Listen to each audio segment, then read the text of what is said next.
Jacobs here at the Haven Country Club. It's February of 2020.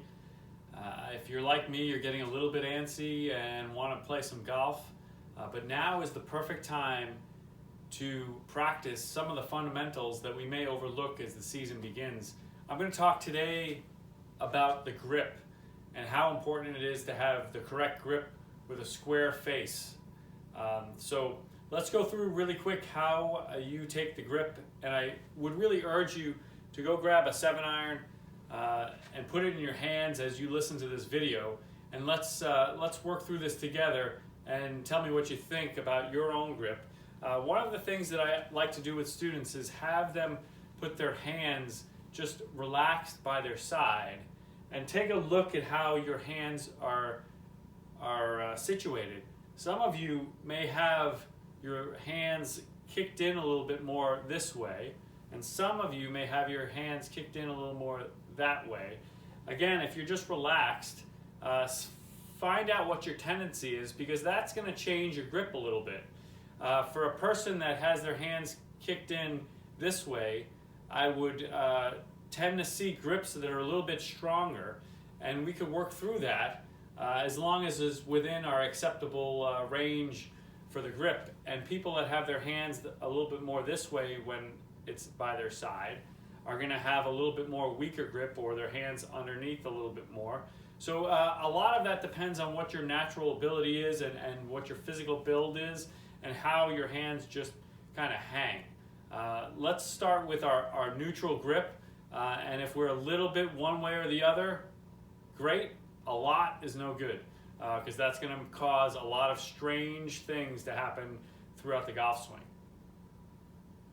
So let's take this grip, and I'm going to ask that you put the club right in front of you, vertically straight up and down, and the grooves are pointing directly away from the middle of your body.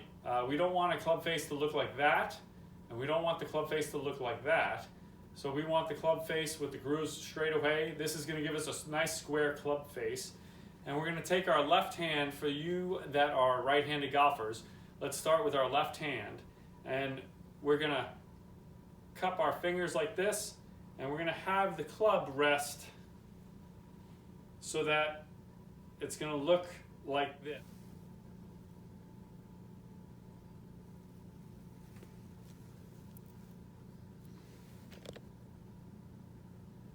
Top of your grip is going to be just underneath the meaty part of your palm, and your left index finger, the grip is going to go right across that left index finger.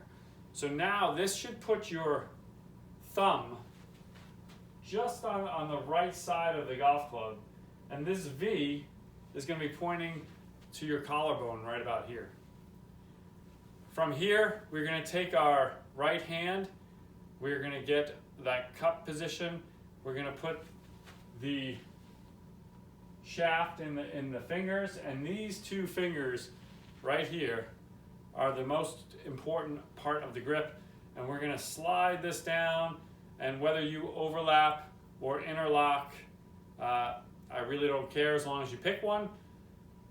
And what we're going to find is the lifeline in our right hand goes right over our thumb, and the V in our right hand is going to tend to be very similar or close to this collarbone.